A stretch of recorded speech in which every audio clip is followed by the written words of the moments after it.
Well, the calendar has turned. It's officially November 1st.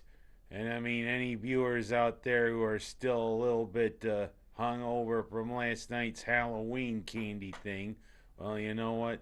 Get rid of the sugar rush. As you know, too much sugar's bad for you. But you know what isn't bad for you? It's November. And you know what that means, Central New York and all the fans around here? It's time to start looking forward to the hard court. And of course, tonight, it's the first of the two exhibition games for the Orange. And so, a lot of my talk is about the upcoming Syracuse basketball season. And I mean, Syracuse has only four returners, but quite a few newcomers who are going to make up the bulk of this year's team. I mean, Tyler Roberson, Tyler Lydon, Dajuan Coleman, and also Frank Howard are the four returners. Because let's face it, there was a lot of turnover here. And I don't mean just giving the ball back to the opponent, or what the Bills did quite a bit against the Patriots. Thing is, of course, penalties kind of help too. But let's not get off the tangent, shall we? I mean, Malachi Richardson decided to bolt to the NBA after he saw in his game against Virginia, yeah, it's time to start looking to the NBA. Well, you know what? I think you could use another year of seasoning, Malachi, and I don't mean the tenderizer on the steak, if you know what I mean. But let's face it, there was a lot of turnover with the team. There's two new graduate transfers coming in, John Gillen and Andrew White. Gillen comes from Colorado State. White comes from Nebraska. Thing is, someone needed to replace Trevor Cooney, and these two are pretty darn good from beyond the arc. I mean, White shoots 41% from beyond the arc. That's pretty good. And of course, we got a big guy who's a transfer from Providence, a la Nigeria. Pascal Chukwu finally gets his eligibility and he can get on the court for the Orange. He's 7'2". It's been a while since we've had a good big guy in the middle. Of course, he comes from Nigeria, but I don't think this is going to be like the 30 for 30 that was just on ESPN. It isn't going to be Phi Slamma Jamma. But of course, doesn't hurt to dream. Yeah. Anybody who saw that, remember Hakeem Olajuwon. Chukwu, I mean, I don't know whether he can be Hakeem Olajuwon on the Carrier Dome court. But you know, he's got a good presence in the middle. And of course, the three incoming freshmen, Tyus Battle, Matthew Moyer, and Tarian Thompson, who joined the Orange. Of course, Thompson hemmed and hawed so much, I thought the Democrats had come to Syracuse. But you know what? We don't want the Democrats. We need the Republicans in there. Of course, I wonder what the white elephant is going to be in the room, if you know what I mean. It looked maybe problematic, but I mean, with the incoming of both Gillen and White, I mean, Boeheim's worries probably went to how can we make another run into the Final Four? As you know what, I'm still amazed. From where we were in the regular season in the ACC last year, you people remember, I didn't think this team deserved to be in the NCAA tournament. They got in, and lo and behold, it was an unbelievable run to the Final Four.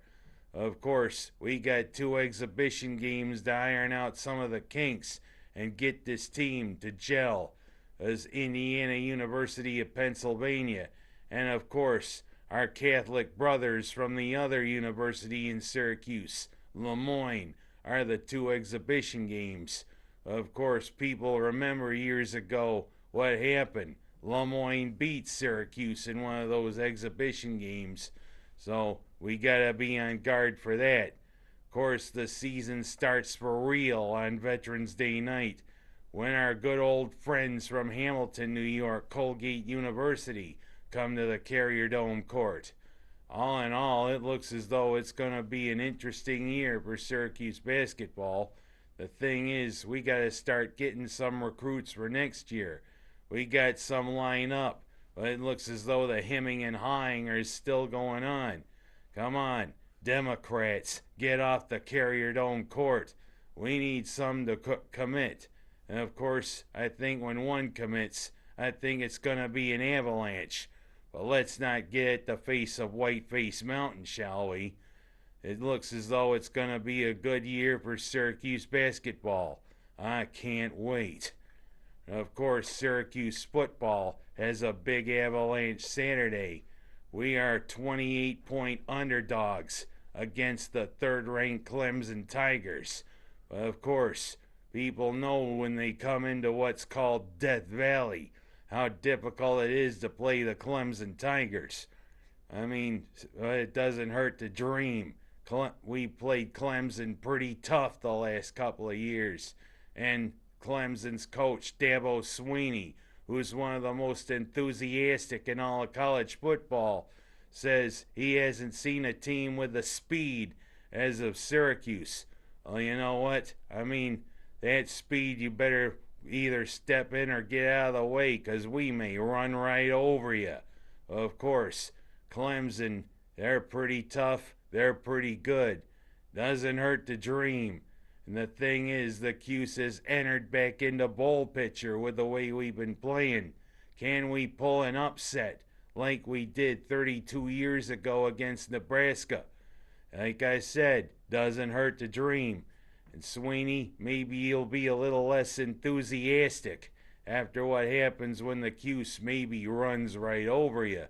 Let's hope Dino Babers and the troops can keep going, shall we? And of course, run right over is what Tom Brady did to the Bills. You know what? He's 39 years old and he still is on top of his game. Literally. Oh boy. You know what? Bills fans like me has seen this happen way too often the last 15, 16 years. We just don't have any way to solve Tom Brady or any way to solve Mr. Hoodie, Bill Belichick, and the Patriots. Again, they roll over the Bills. And again, they roll over the Bills and formerly Ralph Wilson, now New Era Field. You know what? Until it's time for Brady and until it's time for Belichick to retire, I'm afraid this stuff is going to continue. Like I said, it doesn't hurt to dream or think ahead.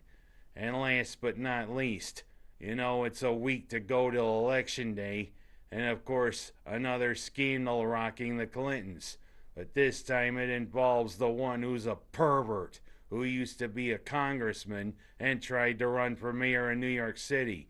You know, Anthony Weiner's ruined a lot of things. He's ruined his life with all this sexting.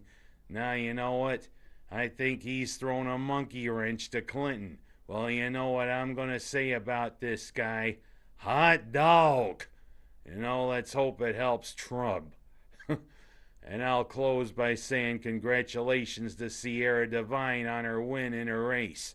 Well, I look forward to seeing you in the It's a Wonderful Life 5K. And you know what?